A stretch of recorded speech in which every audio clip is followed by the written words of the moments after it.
ভালোবাসা মানে তাকে পেতে হবে এমন কিছু ভাবা আসলে ঠিক না।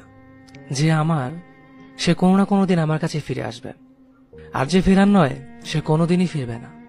তুমি ভালো থাকো সব সময়। আমাকে ভুলে যদি ভালো থাকো তবে তাই হোক। দূর থেকে তোমার জন্য অনেক দোয়া করি। তোমার জীবন অনেক সুন্দর হয়ে উঠুক, তোমার স্বপ্নগুলো সত্যতা পাক। সবকিছুর জন্য আমি দুঃখিত। ভুলটা বোধ হয় আমারই ছিল, পারলে মাফ করে দিও। তুমি ভালো থাকলে আমার ভালো লাগবে। রাগের কারণে অনেক সময় অনেক কিছু বলে ফেলেছি, মাঝে মাঝে নিজেকে খুব দোষী মনে হয়। হয়তো আমি তোমার যোগ্য না, তাই এমন পরিণতি। তবে সবাই আমাকে খারাপ বললো, তুমি তো জানো আমি কেমন। আমি না, বরং তুমি আমাকে অভিশাপ দিও। আমি তোমার মূল্যবান সময় নষ্ট করেছি, তোমাকে অনেক বিরক্ত করেছি, তাই